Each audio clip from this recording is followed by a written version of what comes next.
Hey, good evening, everybody. It's time for the Trick Trades video watch list for July 26th. Let's get into it here. No particular order. There's quite a few, so we're just going to rifle through. Cue back. This very frustrating ticker. It was on the watch list for today or yesterday, however you want to look at it. I was looking to short it down at the rejection of 10, but I did warn if it breaks 10, this thing could rip. And it did. It basically ramped up 2 points from that area. It did go parabolic today on increasing volume.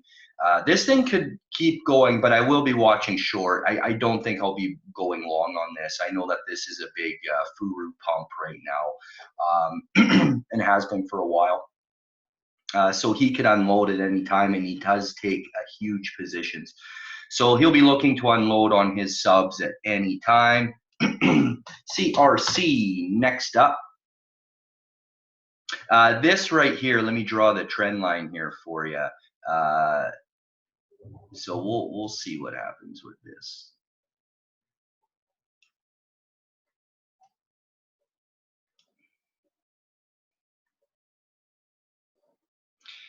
Now, if you look, it's just kind of just poking through. It looked a little bit different on yeah, see, that's better. It looked a little bit different, and now that I fixed that trend line, it does look good. I noticed this doing my nightly scans on FinViz. It just popping through this this downtrend. Now we'll see, because it's increasingly getting closer and kind of closer to this trend line. This might just be a fake out, but I mean, it did really bottom out and then lift off from the bottom. So this could easily ramp back up.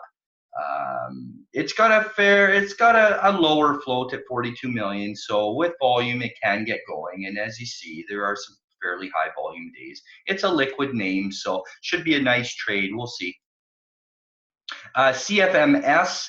We'll take a look at the intraday chart here. Right towards the end of the day, right towards power hour, this started ramping up. This move right here, as soon as it lifted off, had there been more volume in the market, this should have really taken off. But I mean, it could just barely break highs. It was really disappointing. Nobody traded it, but just because the volume was so low in the market. But I am going to be watching for a continuation move in the morning. And if I happen to miss that move, I'll look to short it at around 6. So that's kind of the plan on that. AKS, really good trade today. It is coming into its anchored VWAP. It's year-to-date VWAP up in this area. So there's still some room though before we take off or hit that. There is some resistance at 7, quite a bit of resistance. We'll see. It's up on really good earnings, and I am expecting a continuation on this. SGMS, it sucks that I was going to put this on the watch list for today, but didn't. Yeah, it's a shame. Huge winner. Now it's starting to get extended. We'll definitely be watching this. Like, if you pull back, I mean, look at the price action. It's prior price action. It's never had a day like this, these 2 days. So it's just massive volume, massive move. It's approaching that 40 area. This will probably tag the 40 area and then pull back. So I'll be watching that. MRNS. Has just been on a tear lately, which is surprising. This isn't the greatest company in the world. You can tell it's had some bad news, and then it just kind of chopped. But it is lifting. It's starting to lift. It's approaching the $2 area. We'll see what happens. I'm more short biased on this one, but I mean, Jesus, in this market, guys, you never know. It could easily wash out in the morning roughly to this level and then bounce. So we'll see. I am looking for a little bit of profit taking on this. Now, whether that holds or not, that's a different story. WPRT.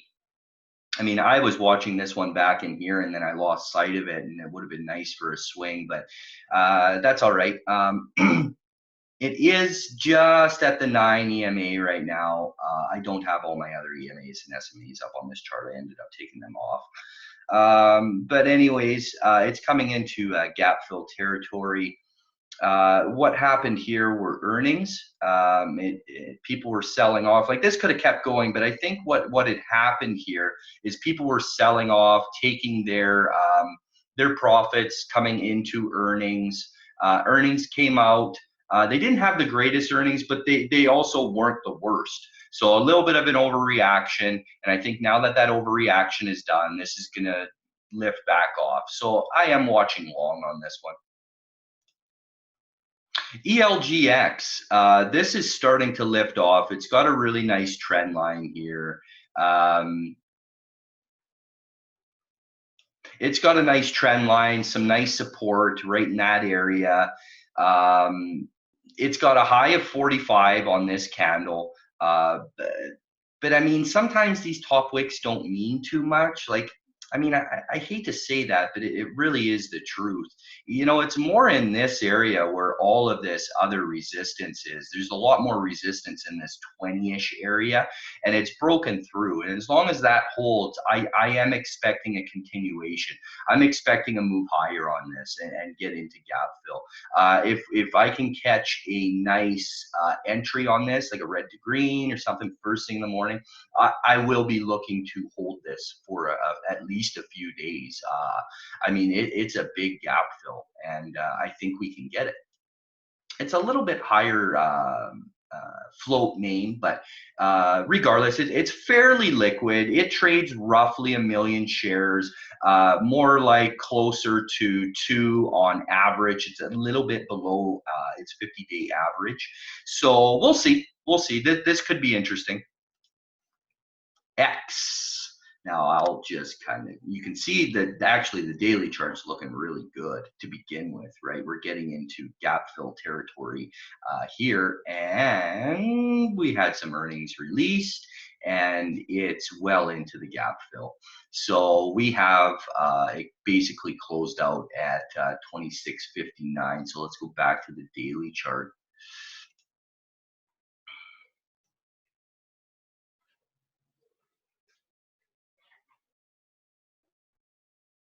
So yeah, well, I mean, we're well into that gap, guys.